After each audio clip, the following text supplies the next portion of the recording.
Abdul Muiz, tokoh pergerakan dan pahlawan nasional berdarah Minang yang lahir pada 3 Juli 1883, tepatnya di Sungai Puar, Bukit Tinggi, Sumatera Barat. Tak banyak yang dapat diketahui sebelum Abdul Muiz muda mengenyam pendidikan dasarnya pada sekolah Belanda tingkat persiapan Stovia di Bukit Tinggi, untuk kemudian menuju Bandung dan tinggal lama di kota tersebut. Tak heran jika Bandung memiliki ikatan erat dengan tokoh yang satu ini, hingga lokasi sekitar Terminal Pusat Kota Bandung kemudian disebut Terminal Abdul Muiz untuk menggantikan nama Terminal Kebun Kelapa. Sekitar tahun 1903 hingga 1905, Abdul Muiz muda diterima bekerja di Departemen Pengajaran dan Keagamaan atas jasa Mr. Abendanon. Abdul Muiz pernah ditempatkan di Bank Rakyat. Di sini, nalurinya terhadap kerakyatan pun mulai terpupuk. Abdul Muiz segera melihat kasus pungutan liar yang dilakukan oleh lurah dan kaum priayi rendahan pada orang-orang desa, dan pada akhirnya memutuskan keluar dari pekerjaan yang mapan tersebut. Disinilah karir Abdul Muiz yang sesungguhnya dimulai, mengawali karir sebagai korektor naskah yang masuk ke surat kabar berbahasa Belanda, yaitu Pranger Bode. Nama Abdul Muiz mulai dikenal banyak orang saat artikelnya yang banyak dimuat di harian The Express selalu mengecam tulisan orang-orang kolonialis Belanda. Setelah The Express dilarang terbit akibat artikel keras Warti Suryaningrat, Als ik ex Nederlander was pada 1912, Muiz bekerja di surat kabar kaum muda, koran pertama yang mengenalkan rubrik pojok sejak tahun 1930-an. Posisi Muiz sebagai redaktur serta mengurusi masalah-masalah penerbitan dan pemasaran membuatnya lebih leluasa untuk melanjutkan perjuangan dengan pena sebagai senjata. Koran kaum muda ini menjadi tulang punggung perjuangan Sarekat Islam di Bandung. Selain itu, Abdul Muiz juga masuk ke keredaksian Otosan Hindia, organ internal Sarekat Islam, pada 1915, serta tercatat pula sebagai redaktur di majalah Hindia Sarekat yang didirikannya bersama-sama Suwardi Suryaningrat dan Awitnyadi Sastra.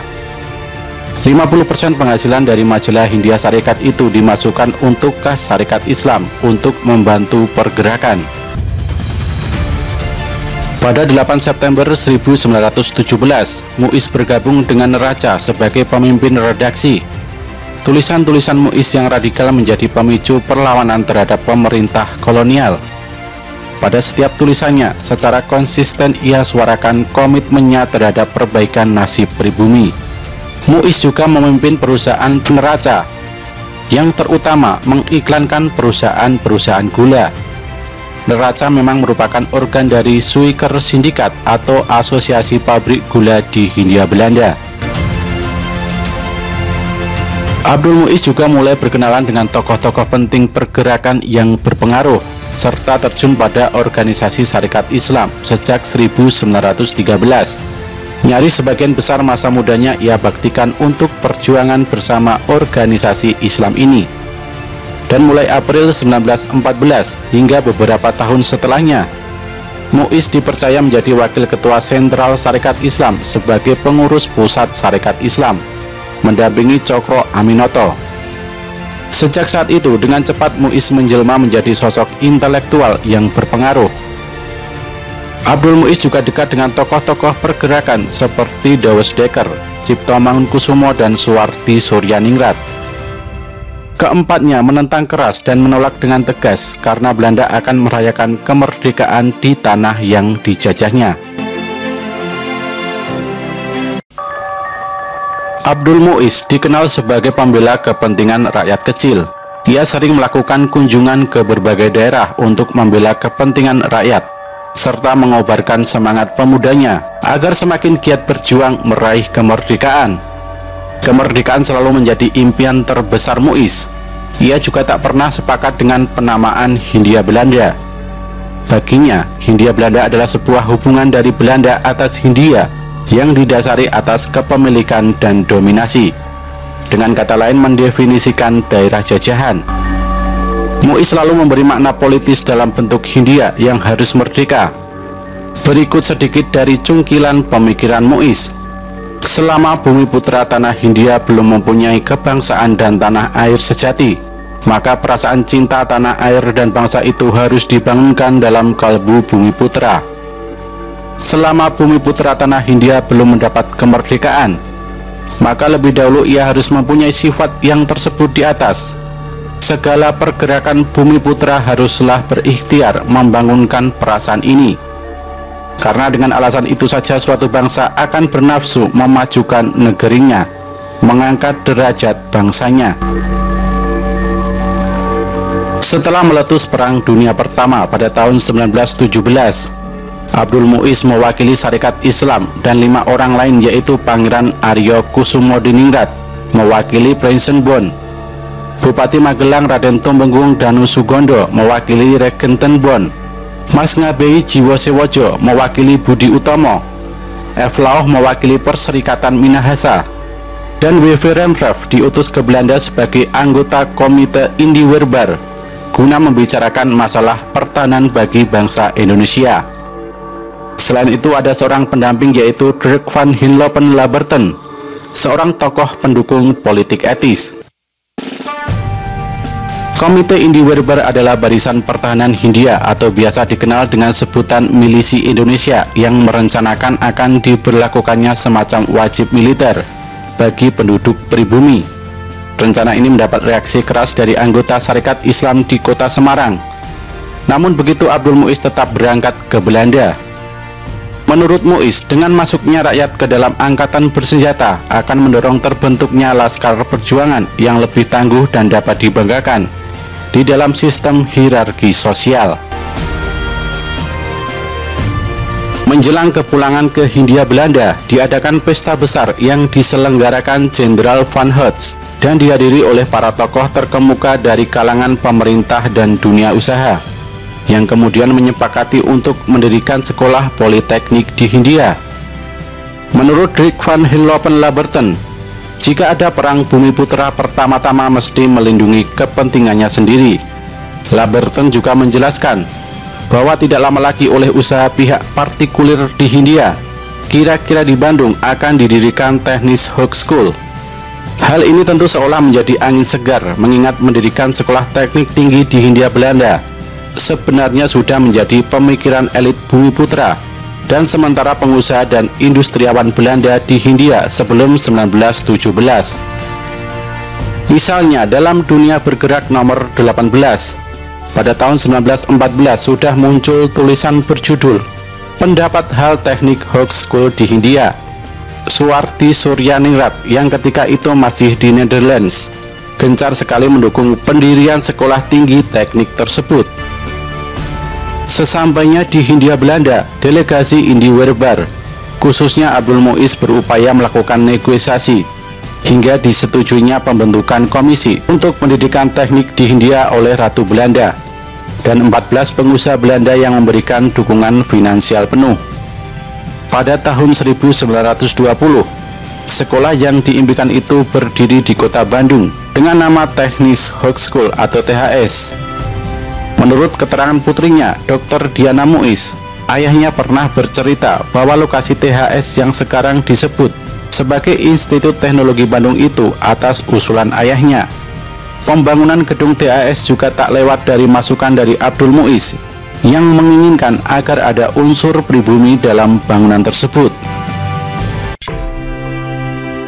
Dalam karir politiknya, Abdul Muiz pernah menjadi anggota Volksrat atau Dewan Rakyat bersama Haji Umar Said Cokro Aminoto sebagai perwakilan dari Sarekat Islam.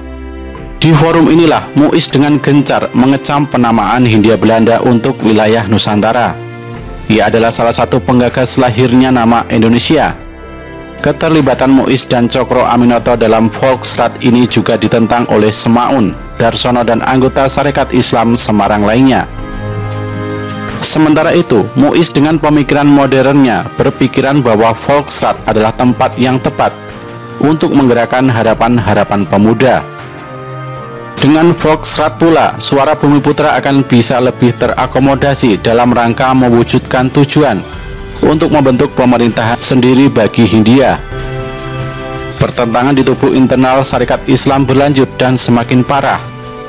Anggota Sarekat Islam Semarang yang digalang Semaun, Darsono, dan Tan Malaka adalah anggota dengan karakter radikal, serta juga menjadi anggota Indis Sosial Demokratis Vereniging, pimpinan Sneflit yang adalah cikal bakal partai beraliran komunis di Indonesia. Menurut Sohoki di bukunya Di Bawah Lentera Merah, mengungkap 3 poin penting yang menjadi pokok pangkal perseteruan keduanya antara kedua Sarekat Islam. Hal pertama mengenai agama. Kelompok Mu'izz menginginkan agar Islam diperkembangkan melalui partai, sedangkan Semaun beranggapan cukup agama Islam itu tidak dibelakangkan dari agama lain di Indonesia. Hal kedua mengenai nasionalisme. Kelompok Mu'izz menolak pertuanan penghambaan atau bangsa yang satu oleh bangsa lainnya. Sementara kelompok Semaun menganggap perjuangan melawan kapitalisme adalah yang paling utama. Hal ketiga adalah sikap terhadap kapitalisme. Keduanya sepakat untuk memperoleh kemerdekaan diperlukan dana perjuangan. Bagi kelompok Mu'izz, modal boleh dimiliki oleh individu orang Indonesia. Sementara bagi kelompok Semaun, modal harus dikumpulkan pada badan-badan koperasi. Dalam salah satu bentuk penyadaran nasionalisme Bumiputra, Abdul Mu'izz berkata, yang menjadi tujuan daripada perhimpunan kaum pribumi itu adalah memperbaiki nasib kaum Bumiputra. Sedangkan bila ia melihat lebih jauh, maka tidak akan tampak bahwa perhimpunan-perhimpunan tersebut hanya satu tujuannya, yaitu kemerdekaan Hindia. Dalam sambutannya di Kongres Nasional Sarekat Islam kedua yang diadakan di Bandung antara 20 hingga 27 Oktober 1917, Abdul Mu'izz melanjutkan gagasannya. Putra-putri Hindia tetap mengarahkan pandangannya kepada tujuan yang telah mereka idam-idamkan, yaitu melepaskan diri dari belenggu yang mengikat mereka. Yang pertama-tama harus kita miliki untuk usaha yang sukar dan berbahaya ini adalah rasa kebangsaan, yaitu cinta kepada negara dan sesama bangsa kita. Bila kita renungkan betapa buruknya nasib negara dan sesama bangsa kita yang beratus-ratus tahun terbelenggu oleh orang-orang asing, serasa berdebarlah hati kita, berdiri bulu roma, dan kita merasa kasihan kepada negara dan sesama bangsa kita.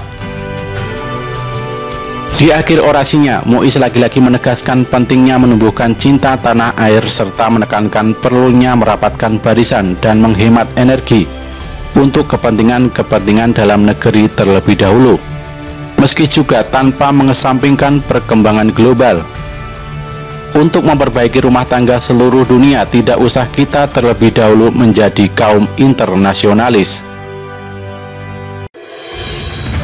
Selain berjuang bersama Sarekat Islam dan rutin menulis di koran kaum muda, Abdul Mu'izz dikenal piawai dalam mempengaruhi massa. Pada 11 Januari 1922, Mu'izz memimpin pemogokan buruh di Yogyakarta sebagai reaksi atas pemecatan pekerja pribumi secara sepihak oleh pemerintah. Saat itu Mu'izz menjabat sebagai Ketua Perserikatan Pegawai Pegadaian Bumiputra atau PPPB. Aksi mogok ini dengan cepat meluas hingga luar Yogyakarta, dan dalam waktu 2 minggu, sekitar 1.000 orang buruh Pegadaian Karesidenan Cirebon, Kedu, Pekalongan, Semarang, Rembang, Kediri, serta Surabaya mengadakan aksi mogok kerja secara massal. Pemogokan besar-besaran ini membuat pemerintah kolonial kelabakan dan mengajukan perundingan.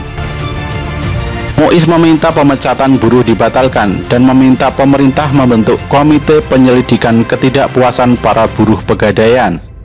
Sayangnya tuntutan Mu'izz tak digubris pemerintah, sehingga membuat Mu'izz geram dan menggalang pemogokan dengan massa yang lebih besar.